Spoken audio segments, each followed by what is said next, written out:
माननीय वित्त मंत्री जी ने देश की नाभि का ख्याल रखा है, देश के आत्मा का ध्यान रखा है। मिडिल क्लास बाहुल्य ये देश है और कृषि प्रधान बाहुल्य देश है। तो मिडिल क्लास लोग, कई बार मैं देखता हूं कि सैलरी से खुले हाथ से गुजारा नहीं होता है, लेकिन टैक्स देते हैं, तो उनको बड़ी छूट दी है। मैं उसका स्वागत करता हूं। और माननीय वित्त मंत्री जी ने प्रथम इंजन के रूप में एग्रीकल्चर सेक्टर को लिया, जिसमें दलहन, तिलहन और उर्वरक 100 जिले आकांक्षी जिलों की तरह चयनित होकर के वहां पर उन्नत किस्म की खेती के लिए ध्यान दिया जाएगा। सर्वस्पर्शी है, सर्वग्राही है।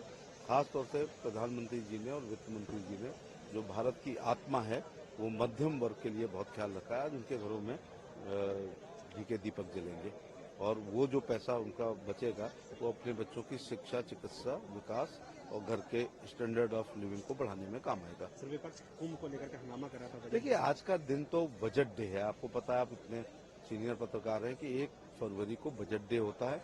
हमेशा परंपरा रही है कि बजट प्रस्तुत किया जाता है, उसके बाद हाउस अर्जन हो जाता है। सोमवार को सदन चलेगा, तो सदन जब चलेगा तो राष्ट्रपति के अभिभाषण पे सबको समय मिलेगा, वो अपनी बात कह सकते हैं। कुंभ के हादसे पर हम लोगों को दुख है, बेहद दुख है, लेकिन उत्तर प्रदेश के मुख्यमंत्री ने एक आईएएस, वरिष्ठ आईएएस, वरिष्ठ आईपीएस और वरिष्ठ न्यायाधीश का एक आयोग बनाया है। वीके गुप्ता साहब जो डीजी रहे हैं और डीके सिंह जो वरिष्ठ आईएएस हैं और एक जुडिशरी से आते हैं, ये लोग का लंबा प्रशासनिक अनुभव है। वो जो रिपोर्ट देंगे, शासन उस पर गुण दोष के आधार पर कार्रवाई करेगा। Thank you sir. क्लास से लेकर के बिहार तक को तोहफा दिया गया, इसको लेकर हम बहुत प्रसन्न हैं।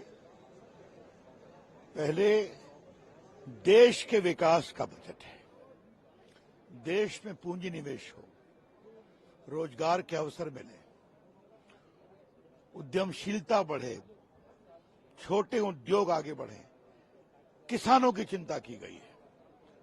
और जिस तरह से 100 जो ऐसे इलाके हैं जिलों में किसान और किसानी की चिंता की, वो बहुत ही अलौकिक है।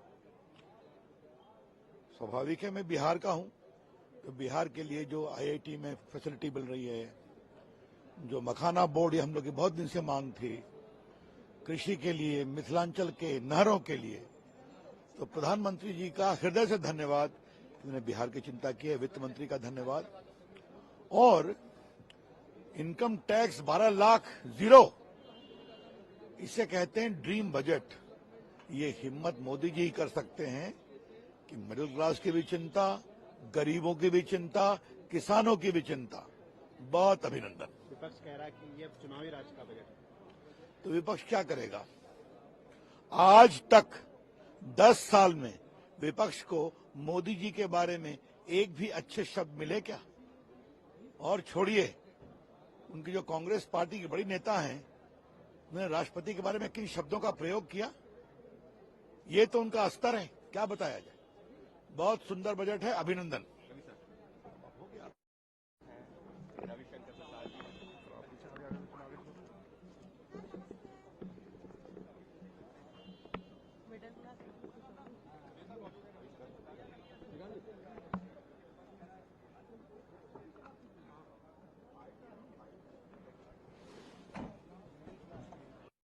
जो ये लगातार 11वें साल में ये बजट मोदी सरकार का बजट आया है, क्या कहना, क्योंकि खास तौर से बिहार को लेकर के बहुत सारी घोषणाएं हुई हैं।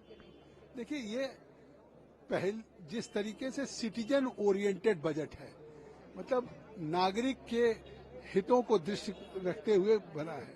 शायद पहली बार इतिहास में 8 लाख से सीधा 12 लाख का पर इनकम टैक्स पे कोई इनकम नहीं लगेगा।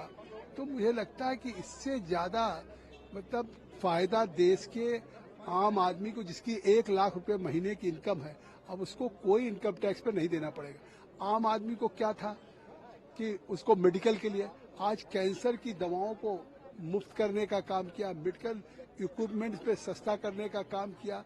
सबसे ज्यादा जो ईवी बैटरी, जो इलेक्ट्रिकल व्हीकल की बैटरी आएगी या जो मोबाइल की है, तो लिथियम के ऊपर उन्होंने सस्ता किया है।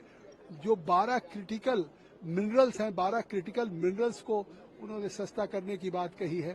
तो और मुझे लगता है कि ये इस बार का बजट तो निश्चित तौर से केवल एक साल का एनुअल बजट नहीं है कि कितनी प्राप्तियां हैं और कितना एक्सपेंडिचर है, बल्कि ये जो उन्होंने 2047 का एक विकसित भारत का है, उसका एक फाउंडेशन है। लेकिन सर, बजट भाषण शुरू होने से पहले जिस तरह से विपक्षी सांसदों ने हंगामा किया, महाकुंभ में जो लोग की मृत्यु हुई है उनके आंकड़े जारी करने की मांग की और वॉकआउट किया, क्या कहेंगे सर?